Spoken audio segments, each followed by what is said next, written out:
1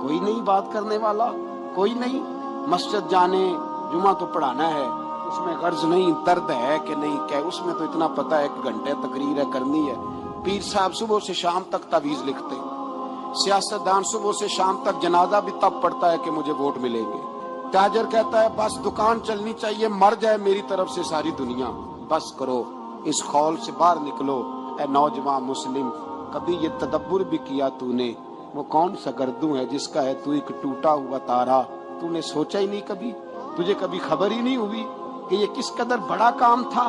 میرے رسول پاک صلی اللہ علیہ وسلم کے غلاموں جاگو. میں دعائی دیتا پھرتا ہوں, میں کہتا ہوں جٹ بن کے بڑا جی لیا, بٹ رائیں انصاری بن کے بڑا جیا. بس کر دو, بس کر دو. اب مسلمان بن کے جینا سی. اب اپنی پہچان رسول اللہ کی غلامی بناؤ. اب کہو پہلے دین, باقی ہر چیز بعد میں. بس کرو, بہت ہو چکا ہمارے ساتھ, اب تھوڑا جاگو. علاقہ تک قبرص فتح ہوا, تمام لوگ نعرے لگا رہے ہیں.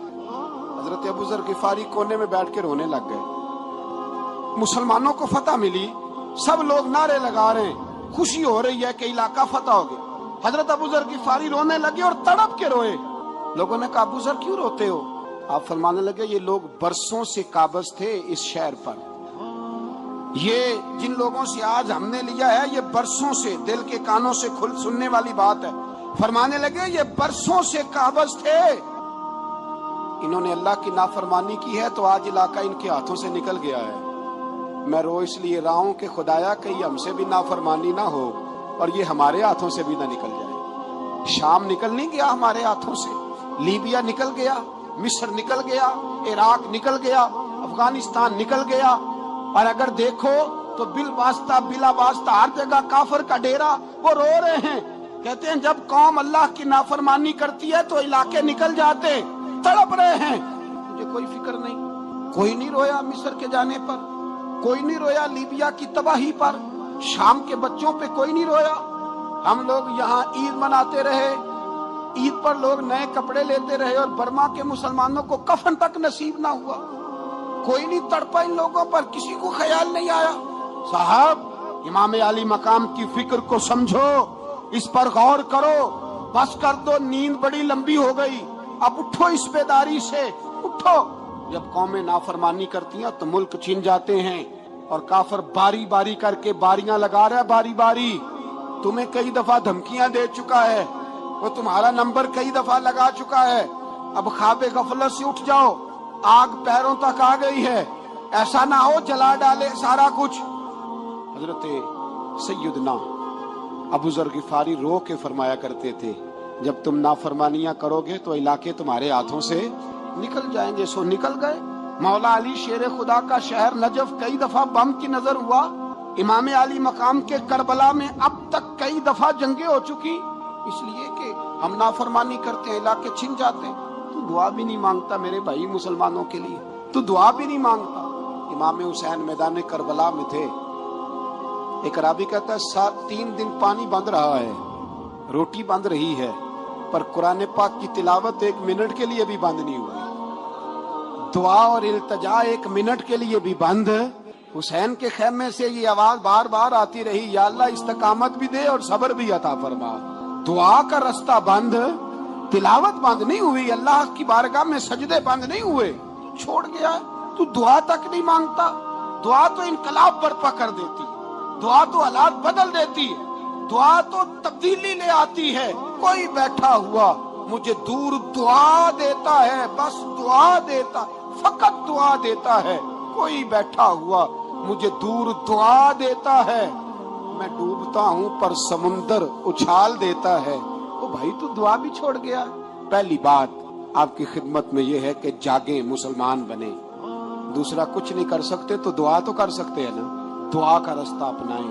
اور پھر میرے نبی پاک علیہ السلام نے 2 باتیں فرمائی, کان کھول کے سن لینا. 2 باتیں. حضور نے فرمایا ایک وقت آئے گا کہ میری امت کے خلاف کافر ایک دوسرے کو آوازیں دیں گے, آؤ مسلمانوں کو ماریں, آؤ مسلمانوں. تو صحابہ نے کہا یا رسول اللہ کیوں, ہم تھوڑے ہو جائیں گے؟ فرمایا نہیں, تم بہت زیادہ ہوں گے. 56 اسلامی ملک ہیں دنیا میں, کتنے بول کے بتانا. اتنا سا برما ہے, کسی غیر مسلم کا کتا مر جائے تو یہ چیخ پڑتے ہیں، اور یہاں کہتی ہے اقوام متحدہ کہ جی وہ ہمیں داخل نہیں ہونے دے رہے، تو بند کرو پھر سلامتی کونسل، تحلیل کر دو، اقوام متحدہ ختم کرو۔ اگر تمہاری کو سنتا نہیں تو بنائی کیا ہے؟ صرف مسلمانوں کو پریشرائز کرنے کے لیے؟ اور ہمارے مسلمان بھیک مانگتے پھرتے ہیں، کہتا ہے کہا ہے ہم نے اقوام متحدہ سے، اب تم اپنے لیے کافر سے بھیک مانگو گے، کافر سے بھیک مانگو گے؟ میرے عزیز، نبی پاک علیہ الصلوۃ والسلام نے فرمایا کافر ایک دوسرے کو بلائیں گے مسلمانوں کو مارے، یا رسول اللہ ہم تھوڑے ہوں گے، فرمایا بہت زیادہ ہوں گے۔ حضور کیا ہوگا؟ فرمایا تمہیں وہن ہو جائے گا۔ یا رسول اللہ وہ کیا ہے؟ فرمایا دنیا سے پیار ہو جائے گا، مرنے کو دل نہیں کرے گا دنیا سے، اور مرنے کو اس وقت سمجھ لینا کافر تم پہ حاوی ہے۔ میں اپنا اندازہ کروں، آپ اپنا کریں، مجھے دولت سے کتنا پیار ہے اور آپ کو کتنا پیار ہے۔ جھانک کے سنیں یہ لفظ رسول پاک کے صلی اللہ علیہ، حضور نے فرمایا جب تجھے دنیا سے پیار ہو جائے، دولت سے پیار ہو جائے، اقتدار سے پیار ہو جائے، اور جب تجھے موت بری لگنے لگے، تیرا مرنے کو دل نہ کرے، پھر کافر تیرے اوپر چڑھ آئے گا۔ حضرت عمر شہید، حضرت عثمان، جناب علی، امام حسن، امام حسین، علی اکبر، علی اصغر، حضرت عباس، حضرت سعد بن معاذ، حضرت امیر حمزہ، مصعب بن عمیر۔ میرے محبوب نے تو لسٹ بنائی شہیدوں کی، لسٹ بنائی شہیدوں کی۔ شہادت سے پیار کیا رسول اللہ صلی اللہ علیہ وسلم کے غلاموں نے، پیار کیا شہادت سے، اسی لیے تو کافر اٹھ نہیں سکا کہ شہادت سے حضرت سعد بن معاذ رضی اللہ تعالیٰ عنہ کو زخم لگ گیا، جنگ سے زندہ آ گئے لیکن زخم ہے، رو کے کہنے لگے محبوبہ سارے شہید ہو گئے، میں ایسے ہی رہ گیا۔ حضور نے فرمایا نہیں، رب تجھے بھی شہادت کی موت ہی عطا فرمائے گا۔ اسی زخم میں پردہ ہو گیا۔ میرے بھائی، حضرت عمر بن جموح رضی اللہ تعالیٰ عنہ 4 بیٹے لے کے احد کے میدان میں آئے، کہا محبوبہ میرے 4 ہی تھے، میں سارے لے آیا ہوں، سارے ہی قبول ہے؟ میں ٹھیک ہے۔ پھر خود بھی زرہ پہن لی، ایک ٹانگ سے لنگڑے تھے، ٹانگ چھوٹی تھی۔ حضور نے فرمایا تو نے کیوں لباس پہن لیا ہے؟ کہا حضور میں نے بھی تو جہاد پہ جانا ہے نا۔ حضور نے فرمایا تیرے 4 بیٹے جو جا رہے ہیں، تو کہا یا رسول اللہ کیا لنگڑے جنت میں نہیں جا سکتے؟ حضور لنگڑے اللہ کو قبول نہیں، میں نہیں جا سکتا۔ میرے نبی پاک صلی اللہ علیہ وسلم نے فرمایا نہیں، جنت تو تیرا انتظار کر رہی ہے۔ کہا حضور پھر میں بھی جاؤں گا، بچے جائیں گے تو میں بھی جاؤں گا۔ میرے بھائی، مرنے کو دل ہی نہیں مسلمان۔ میرے نبی پاک صلی اللہ علیہ وسلم نے فرمایا جس کے دل میں کبھی شہادت کی آرزو پیدا نہیں ہوئی، اس کے سینے میں دھڑکنے والا دل مومن کا ہے ہی نہیں، وہ تو منافق ہے۔ جو کبھی دین کے رستے میں شہید ہونے کو، میرے بھائیوں دین کو بڑی ضرورت ہے، بڑی ضرورت ہے، بڑی۔ اے خاصائے خاصان رسول، وقت دعا ہے امت پہ تیری آ کے، عجب وقت پڑا ہے۔ وہ دین جو بڑی شان سے نکلا تھا وطن سے، پردیس میں وہ آج غریب الغربا ہے۔ فریاد ہے اے کشتی امت کے نگہباں، بیڑا یہ تباہی کے قریب آن لگا ہے۔ اور ایک شاعر قلم توڑ گیا، کہنے لگا تجھ سے فریاد ہے اے گنبد خضرا والے، تجھ سے فریاد ہے اے گنبد خضرا والے، کعبے والوں کو ستاتے ہیں کلیسا والے۔ تجھ سے فریاد ہے اے گنبد خضرا۔ اپنے اندر دین کا درد پیدا کرو، ذوق پیدا کرو، مسلمان بن کے جینا سیکھو۔ جب کوئی برادری پوچھے تو کہو میں محمدی ہوتا ہوں، میں مصطفی ہوتا ہوں، میں رسول اللہ کا غلام ہوتا ہوں، میں پہلے مسلمان ہوں، باقی کچھ بعد میں ہوں۔ خدا را اپنے گھر میں پردہ کراؤ، خدا را رزق حلال کھاؤ۔ اگر پردے نہ ہو، رزق حلال نہ ہو تو جذبہ جہاد پیدا نہیں ہو۔ خدا را اپنے اندر انقلاب برپا کرو، جینا سیکھو۔ بڑا تڑپتا ہے، ہوتا ہے۔